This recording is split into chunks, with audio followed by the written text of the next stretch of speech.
안녕하세요. 개발자 구디인입니다. 초급자를 위한 리액트 마스터 클래스 3강 마지막 프롤로그 영상입니다. 오늘의 영상에서는 기술을 통해 나와 타인의 삶에 어떤 긍정적 변화를 만들 수 있을지에 대한 질문에 답을 한번 찾아보고 조금이라도 확립을 한 뒤에 직접 프로젝트 개발에 뛰어드는 그런 모습들을 한번 갖춰보기 위해서 준비해 보았습니다. 그래서 4가지 정도로 방향성을 한번 잡아보았는데요. 기술을 통해 나와 타인의 삶에 어떤 긍정적 변화를 만들 수 있을지에 대한 첫 번째 방향성으로 실제 이미 운영 중인 기술 기반 서비스로부터의 변화를 한번 정의를 해보는 거예요. 예를 들어서 당근마켓을 예로 들 수가 있는데요. 당근마켓은 여러분들도 잘 알고 있듯이 동네 기반 중고거래 플랫폼입니다. 역기획이라고 하기는 좀 그렇지만 거꾸로 질문을 한번 해보는 거예요. 당근마켓이 등장하기 전에 중고거래는 어떤 점이 불편했을까요? 중고나라라는 네이버 카페에서 대부분 이루어지긴 했지만 지역 구분이 명확하지 않아서 사기 위험이 있거나 거래 과정에서의 불신이 좀 있을 수가 있었고 먼거리 거래에 비효율성이 있을 수가 있었습니다. 그러면 당근마켓은 어떤 기술과 UX로 이 문제를 해결했는지를 한번 역으로 판단해 보는 거예요. 당근마켓은 어쨌든 모바일 애플리케이션이기 때문에 위치 기반 매칭이 가능했습니다.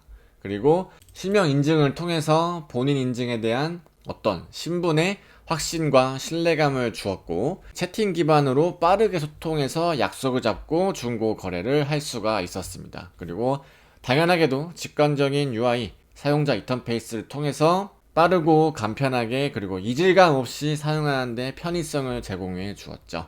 이와 유사한 맥락에서 그러면 내가 줄 수 있는 생활 속 기반 기술 혁신은 무엇일까? 라고 생각을 해볼 수 있습니다. 만약에 내가 만들 서비스가 지역 기반 재능 교환 플랫폼이라고 했을 때 나는 디자인을 할 수 있지만 영어 회화를 못하고 상대방은 영어 회화를 할 수 있지만 디자인을 못한다고 가정을 해볼게요.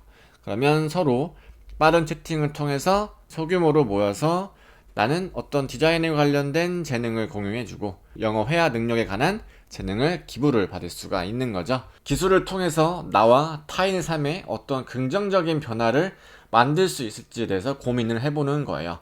제가 만든 이 민고라는 온라인 교육 협업 플랫폼도 여기와 좀 유사하죠. 단편적인 예로 나는 단순히 온라인 클래스를 듣는 이유가 취미일 수도 있지만 혹은 취업일 수도 있지만 내가 원하는 내 머릿속에 있는 아이디어를 직접적으로 구현해보고 실현시키고 싶은데 아이디어는 있지만 기술력이 없을 경우가 있습니다. 반면에 기술력은 있지만 아이디어가 없는 경우도 있죠. 부족한 면을 채워주는 팀 빌딩 혹은 팀 매칭 플랫폼을 만들고자 저는 이제 이 밍랩이라는 부분에서 그 작업을 하려고 민고라는 플랫폼을 만들었습니다. 저와 같은 방향성 확립으로 온라인 플랫폼을 만들 수도 있고요. 반면에 개발자라는 업을 통해서 회사원이 된다고 하더라도 해당 기술을 통해서 실질적인 도움을 줄 수가 있는 거죠. 예를 들어서 일렉트론이나 PWA라는 어떤 도구를 써서 기술을 사용해서 모바일 애플리케이션과 유사한 사용자 경험을 제공하는 웹 애플리케이션을 만드는 개발자라고 해보겠습니다. 그러면 이 기술이 없었다면 사용자에게 어떤 제약이 있었을까? 라는 걸 생각해 볼 수가 있죠. 그러면 이런 이유를 생각해 봤을 때 내가 PWA나 일렉트론을 선택한 명확한 이유가 되는 거죠.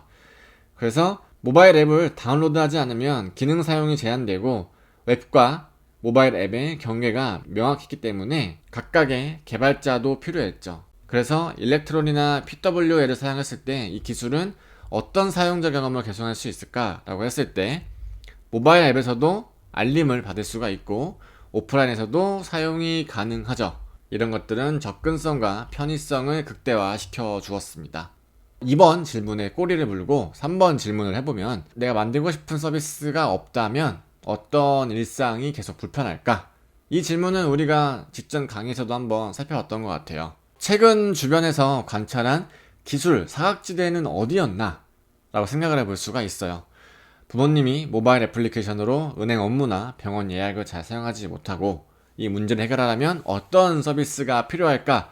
라고 생각을 해볼 수가 있겠죠. 뭐 음성 안내 중심의 초간단 UI를 가진 시니어 맞춤 병원 약국 찾기 애플리케이션을 만든다. 뭐 이런 식으로 접근할 수가 또 있을 것 같아요. 이런 서비스가 없다면 어떤 문제가 계속될까요? 의료 접근성이 감소하고 자녀에게 의존하며 정보 격차가 심화되는 문제점을 겪을 수가 있죠. 그래서 내가 이 서비스를 만든다면 어떻게 접근할 수 있을까? 뭐 리액트 네이티브나 뭐 플러터, 스위프트, 코틀린 이런 것들 통해서 음성 인식 API를 활용해서 큰 글씨의 UI를 설계를 통한 편의성을 개선한 애플리케이션을 만들겠다 라고 답을 할 수가 있겠죠. 사실상 오늘 주제에서의 정답에 가까운 부분은 이 3번 질문에 대한 답이지 않을까 싶습니다. 이 프론트엔드 관점에서 변화를 만드는 기술이란 누구나 이해할 수 있는 명확함을 예로 들 수가 있어요. 어떤 사용자에게 어떤 맥락에서 사용되는 UI인지도 좀 인지를 해야 되고요. 개발자 입장에서. 만약에 배민을 예로 들었을 때 배고픈 사용자가 보통 배달의 민족 앱을 키겠죠. 빠르게 배달 음식을 주문하고자 한다고 가설을 설정하는 거예요. 그리고 그런 상황에서 가장 중요한 UX는 무엇일지, 카테고리 분류일지, 빠른 위치 인식일지, 혹은 최근에 주문 표시가 나왔을 때 그 메뉴를 가지고 다시 동일한 메뉴를 주문할 수 있게끔 도와주는 기능일지, 이런 것들을 고민해보면 좋을 것 같습니다. 그래서 나는 어떤 철학으로 UI, UX를 설계할 수 있을지도 꽤 중요한 것 같아요. 이 부분도 직전 강의에서 개발자가 단순히 개발만 하는 것보다는 어떤 디자인이나 기획에 대해서 관심을 가지고 그 역량을 키우는 게 중요하다고 말씀을 드렸잖아요. 그것의 연장선언입니다. 사용자의 즉시 행동을 방해하지 않는 설계가 중요하고요. 디자인은 예쁜 게 아니라 이해하기 쉬운 것이라는 어떤 확고한 기준을 통해서 기획자와 디자이너와 소통을 통해서 개발에 착수하는 개발자가 되었으면 좋을 것 같아서 이번 강의를 한번 준비해 보았습니다. 이번 프롤로그 영상을 끝으로 이제 우리가 본격적으로 리액트 프로젝트를 한번 진행해 볼 텐데요. 반드시 1, 2, 3강을 완강을 하시고 접근을 하셔야 여러분들이 확실하게 개발자 마인드셋을 확립을 하고 클론 코딩에서 끝나는 실수를 저지르지 않을 수가 있습니다. 이 점 꼭 인지해 주시고요. 저는 그러면 다음 시간에 더 좋은 콘텐츠로 여러분들께 올바른 지식을 전달해 드리도록 하겠습니다.